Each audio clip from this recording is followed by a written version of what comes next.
നമസ്കാരം ശർമ്മജി. നമസ്തേ. നമുക്ക് കത്ത് വന്നിരിക്കുന്നത് തൃശ്ശൂരിൽ നിന്നാണ്. സൂര്യ ശ്രീജിത്താണ് കത്ത് അയച്ചിരിക്കുന്നത്. മകൾക്ക് വേണ്ടിയിട്ടാണ് കത്ത് അയച്ചിരിക്കുന്നത്. മകൾ ബിടെക് കഴിഞ്ഞു.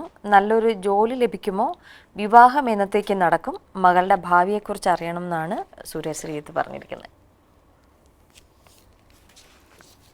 പല എപ്പിസോഡുകളിലും നമുക്ക് ഇതുപോലുള്ള യോഗനിലകൾ പറയേണ്ടി വന്നിട്ടുണ്ട്. അതും പ്രകാരം നല്ല യോഗമുള്ള ഒരു കുട്ടിയാണ്. നല്ല ഫലം, നല്ല രീതിയിൽ ജീവിക്കാനുള്ള ഭാഗ്യം എല്ലാം ഒത്തിണങ്ങി കിട്ടിയിരിക്കുന്ന ഒരു യോഗമാണ് ജലധ യോഗം. അത് 5-6 തരത്തിൽ ഉണ്ട് ആ ജലധയോഗം. അതിലൊന്ന് ജാതകത്ത് സ്ത്രീ പുരുഷ ഭേദമന്യേ ജാതക നിലയിൽ ലഗ്നാൽ 6-ാം സ്ഥാനവും 8-ാം സ്ഥാനവും 12-ാം സ്ഥാനവും ദോഷസ്ഥാനമായിട്ടാണ് ജ്യോതിഷാചാര്യന്മാർ പറയുന്നത്. ആ സ്ഥാനങ്ങളിൽ ഒന്നും ശുഭഗ്രഹങ്ങളിൽ നിന്ന് വെറുതെ പാഴാക്കാതെ നിൽക്കുക. 6, 8, 12 ഭാവങ്ങളിൽ ശുഭഗ്രഹങ്ങളിൽ നിന്നാൽ ആ ഗ്രഹങ്ങൾക്ക് ഫലദാന ശേഷി വിപരീതമായിരിക്കും.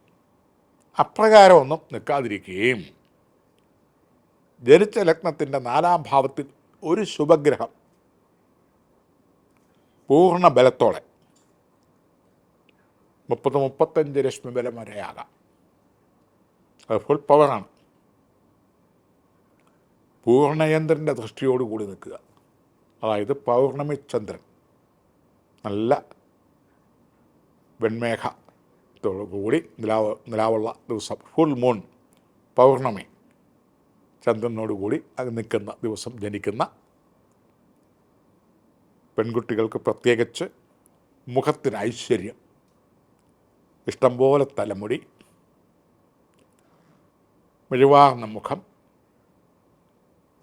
സുപ്രസന്നയും ആയ മുഖലക്ഷണം, ആനന്ദമേനി എന്ന് പറഞ്ഞാൽ അത് കുറച്ചു കാലം മുൻപ് ആ ആനന്ദമേനിക്ക് അതിൻ്റേതായ ഒരു പവിത്രത ഉണ്ടായിരുന്നു.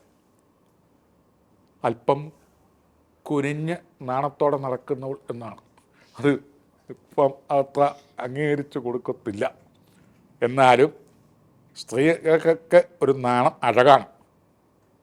അല്പം ആനന്ദമേനി, അല്പം കുനിഞ്ഞ ശരീരം, അല്ലാതെ കൂനി എന്നല്ല, അല്പം കുനിഞ്ഞ് ഒരു മൃദു ശൈലിയിൽ മന്ദഗമനം, കണ്ടമാനം ലെഫ്റ്റ് റൈറ്റ് അങ്ങനെ സ്പീഡ് നടക്കുന്നതല്ല, മന്ദഗമനം എന്നൊക്കെയാണ് അതിന് പറയുന്നത്. മുഖഗംഭീരം, ഉന്നത വിദ്യാഭ്യാസം, ഉന്നത ജോലി, ഉന്നത വരുമാനം, ഉന്നത സംസ്കാരം, ഉയർന്ന മേഖലയിൽ ഉള്ള നഗര പ്രാധാന്യ ജീവിതം. അപ്പോൾ ചോദിക്കാം, ഗ്രാമത്തിൽ ജീവിക്കുന്നവർക്ക് ജലധയോഗം ഇല്ലേ? ഗ്രാമത്തിൽ ജീവിക്കുന്നവർക്കും ജലധയോഗമുണ്ട്. എങ്കിലും താമസ സ്ഥലം പരിഷ്കൃതം എന്നൊരർത്ഥവും കൂടിയുണ്ട്.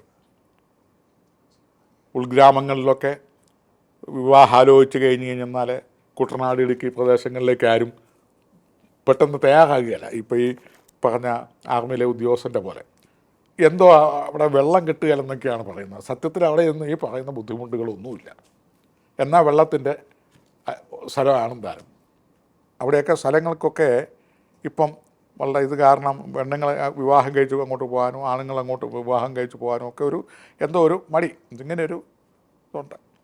എന്നാൽ അതൊന്നുമല്ല. അങ്ങനെ ജീവിതം, ഉയർന്ന സംസ്കാര ജീവിതം, ഉയർന്ന ജോലി വരുമാനം, ഉയർന്ന സൗന്ദര്യം, കുലീനത്വം, സംസ്കാരം, ഇങ്ങനെയുള്ള ഐശ്വര്യം, വീര്യം, യശസ്സ്, ജ്ഞാനം, ഇങ്ങനെയുള്ളതൊക്കെ ഓടുകൂടി നല്ല ഉത്തമ മാതൃകയോടുകൂടി ജീവിച്ച് വളർന്ന് വികസിച്ച് പ്രാധാന്യത്തോടു കൂടി വരുന്ന ഒരു ജന്മത്തെ ഒക്കെയാണ് ജലധയോഗം എന്നും.